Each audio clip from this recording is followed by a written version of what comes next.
Hello, it's Rachelle of Rachelle Handmade, and today we are walking through how to cut strips for strip sets for week 2 of the Matrikin quilt along. Supplies that you will need are spray starch or liquid starch.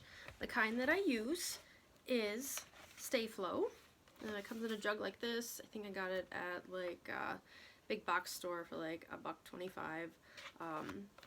I normally dilute this 50%, so put half starch and half water into a spray bottle and clearly label it for safety's sake as starch, and this lasts me quite a while.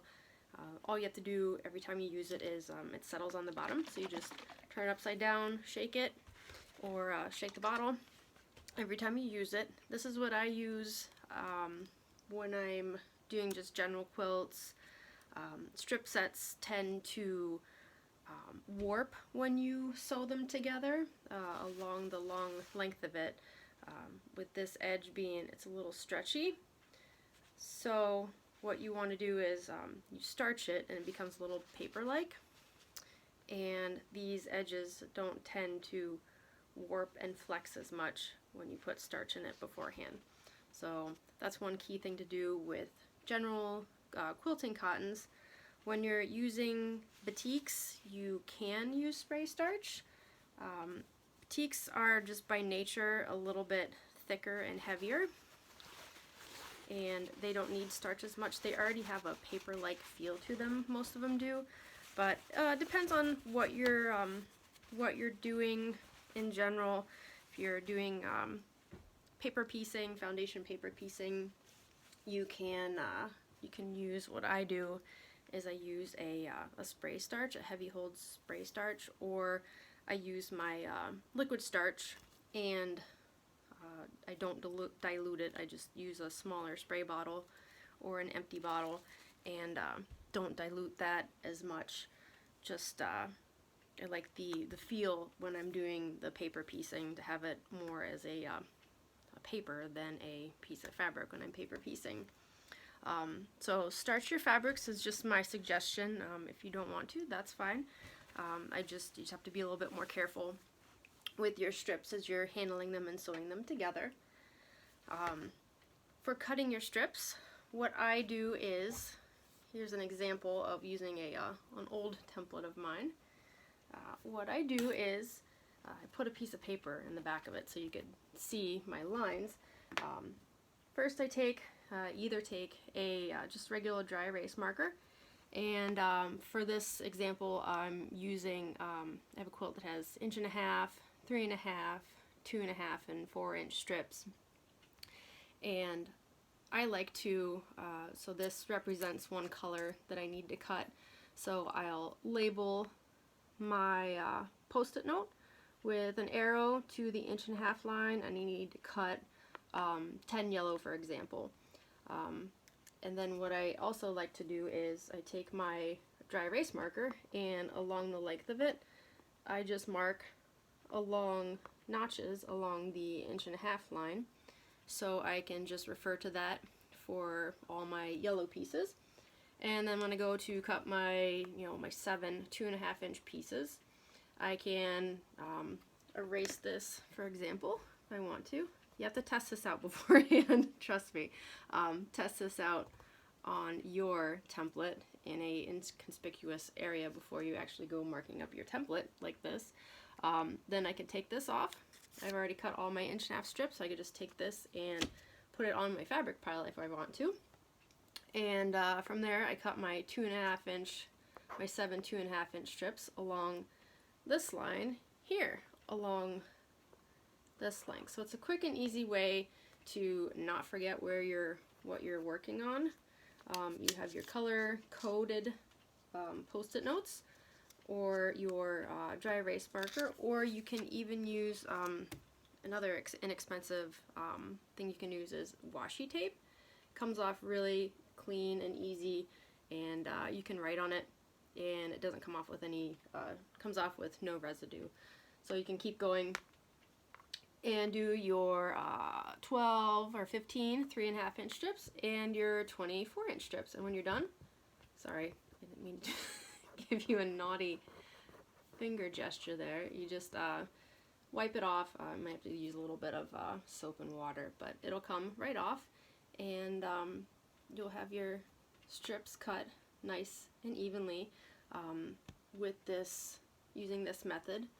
You won't have accidentally cut 2-inch strips. You'll have a good guide as to how many and what you need to cut. So, moving on to actually cutting your strips. That's a good way to reference what you're cutting, but in order to actually cut your strips, you'll need to keep in mind that the fold of your fabric is really, really important when you're doing strip sets, because when you're doing regular piecing, you'll take your big, huge width of fabric, just pretend, your width of fabric piece, and you'll cut it into a long strip, and then you'll cut it into, subcut it into, 2.5-inch squares for this example. But for strip piecing, you'll be using the whole entire length to sew along this strip will get sewn along the whole 42-inch length to another piece. So what I did on purpose is I took this piece and took it on the fold here, and I folded it here, and I cut it off-centered, so I like sloped my ruler down like a little bit, and I didn't properly align it at the fold edge, and my fabric has a not great kink in it. I don't know if you can see that, but maybe we can do it this way. But my fabric at the very center fold of it has a kink in it. So when you go to sew your fabrics together along the length for your strip sets are gonna kind of wave in the middle, and you don't want your fabrics waving at you in the middle. So here's how I cut my fabric strips, pretty perfectly evenly. When you're working with a light color fabric, you can normally just put your ruler down on your fabric and you won't have any issues, but working with a dark fabric like this one, if you try and put your ruler up to it and measure, you have a really hard time seeing those ruler marks. But my trick is I fold the fabric right sides together, and a lot of times you can do this, sometimes you can't, but especially with batiks. See how much easier it is to see those numbers on that fabric? So that's the light side, and if you put it on the dark side, you have a really hard time seeing those numbers. So trick number one is dark fabrics, turn them right side together and then cut them. I'm going to be using for my example a light colored fabric, so I won't be turning that inside out, but let me move you here. Here's my light colored fabric, just using a pale yellow fabric, and it's a bargain bin fabric, so you might want to practice getting from the inexpensive shelf, clearance shelf at whatever store you choose to shop from. Might want to start there if you're a beginner and you want to do some practicing. Here's my fold over here. Flipped it the wrong way. Here's my fold, and I'm going to try to get that as straight as possible. Put that up here for you. And what I'm going to do is, first of all, I need a nice sharp blade, a new blade in my rotary cutter. And what I like to do is I like to wear a left-hand glove. This one is just a simple gardening glove, and I don't know how, probably just a few bucks at the Home and Garden store, but I like it because it has a grip to it, and it protects my hand in the meantime. They do have cut resistant gloves or puncture resistant gloves. Unfortunately, I do not have a pair of those, but pretty much anything is better than nothing in this case. So, once you have your glove on and your fabric folded, and this side is the fold here towards the camera, what I typically do is I will take and line up my ruler a half inch or an inch in. I will pick a line that's inset from the end, because after using this edge and running my blade on it so many times, it's become a little warped and distorted and chipped. So I don't like using this edge to cut or to align on my fold or even cut with anymore. It's gotten that bad. But I like to align my fabric fold with that half-inch line in, and I'll be cutting this raw edge off here. So carefully, I hope to not cut myself on camera here, I will cut this raw edge off here along the fold length, and I'll put that in my scrap bin. And I always close my blade every time after I use it, no matter what. I'm very, very safe around here. And then for here, here's my washi tape, and I have it labeled with arrows pointing up towards the 3.5-inch line, so I can cut hypothetically as many strips as I want to from this without having to remember, oh, go to the 3.5-inch line. I can just line it up, and what I'll do is I'll start over here on this side, and I'll line my edge up on the fold at the half-inch line in here, and then I'll go down the whole length and I'll adjust it up and down a little bit. If this is off just a tiny bit, do not worry about it. What you're looking for at this end is any big differences that might be in, or this fabric might be past the line at the fold. So you'll cut this fabric here carefully.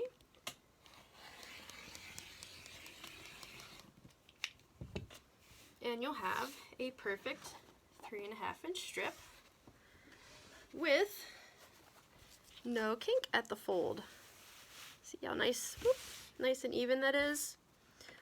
Here I'll do an example of cutting one a little off. Say that I had cut and cut and cut, and eventually my fabric fold will get a little wonky. So just pretend I cut like 5 strips, and my fabric, I wasn't checking this edge as I went. So I went to go cut another, say I needed a 2-inch strip this time, and I just went by the bottom line and went ahead and cut. And at first glance, this looks wonderful. It looks nice and straight, and it wouldn't be a problem if you were cutting this into 2-inch strips at 5-inch lengths. It wouldn't be a problem, but since for this quilt we are doing strip piecing, that will become a problem here. And I'll take my ruler, and you'll see that if I line my ruler up like this, you can see how far past, just in a 2-inch strip here, how far past, or how big my kink is past the straight edge of the ruler. So when I'm sewing these together, it'll have a big hump in the middle part of it, and my quilt's gonna, like I said, it's gonna wave at you. So just to remedy this, every few strips I like to take and align my edge here and make sure that you have enough fabric along the length. So this will be on your fold directly. Oops, if you can see that, but it's on your fold, your 1/2-inch line. And then you'll take and square it up again. And you can see how bad that was off. See, at the middle part of this strip, it's like 3/8 half inch, and then all the way down at the end, it tapered to like an 1/8 inch. So that's how bad that strip, when I cut it, was kinked from one end to the other. So we want to avoid that at all costs. Like I said, in any normal piecing, you wouldn't have to worry about this, but with strip piecing, there are no separate subcuts for this one. It's all cut with strips, sewn together, subcut, and then re-sewn together. So you don't have a chance to correct that in any way. It'll become a problem for you all throughout your quilt. So that is that's basically it when it comes to cutting your strip sets. Next week I'm going to be walking through how to carefully sew your strip sets together. Sew your strip sets together. Going to give you a couple tips and tricks on how to adjust your machine to make sure it doesn't warp your fabric, warp and stretch your strips, so you get more wave in them. The goal is to get less wave. You don't want to get more wave in them than is naturally there. Also going to walk through how to subcut your strips, because that requires a couple little adjustments too. And every time you cut a strip, you'll probably have to make a couple adjustments to make sure that those strip sets aren't all wonky and weird. So next week I plan on tuning in to Instagram Live at 7 p.m. Central Time. So mark your calendars and put a reminder on your phone, and hopefully the video will upload or download then upload correctly this time without deleting off of my phone. So I look forward to seeing you for week 3 of the Matrikin Quilt Along. Thanks, and have a lovely rest of your week.